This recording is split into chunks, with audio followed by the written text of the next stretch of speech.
Aloha, my name is Danielle Marie Bergan, and I am a sister, I'm an auntie, I am an author, I'm an advocate, and I'm a transgender woman.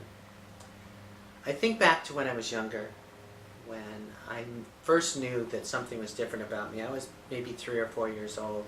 I used to get in these discussions with my mother and tell her that I was a little girl.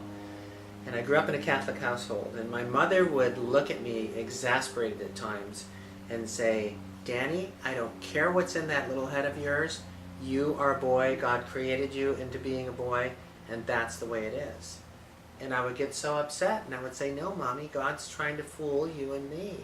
I'm really a little girl, and I'm going to grow up as a little girl. You'll see." I grew up in a Catholic home, so religion was very much a part of it. In the Catholic religion, I learned a lot of things, but what I really picked up was a lot of guilt and a lot of shame about being who I was. So every time I thought about myself being a girl, I felt ashamed and I felt guilty. And as I got older, I didn't know how to handle that.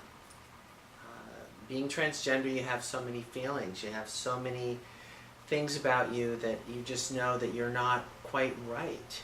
And I tried so hard to be a guy, and it just never worked. It just never worked. I actually got some relief through alcohol and drugs, and I eventually became a drug addict and an alcoholic. And it wasn't until my recovery that things started to change for me.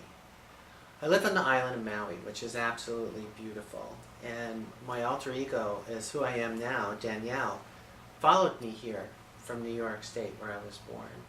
And as Danielle is living as I am now, as the person that I always knew that I was when I was younger, I embraced being transgender. First I just thought when I transitioned I just want to be like any other woman, but I realized that's not the case, and that I perhaps owe it to my community, to my transgender community, to try and help them. So I wrote a book, and I never thought I was going to write a book about it, but I wrote a book to try and help others, and that's where my passion lies now, in helping others. I want to help anyone who else is transgender, or anyone who suffered from alcoholism or drug addiction. I can help people like that. I know I can. And so that's my passion. That's what I do. I do public speaking now. I reach out to people to show them that being transgender is no different than being you, as you are in your life. I have the same problems you do. I have the same things that go on in life that you do. And I'm no different.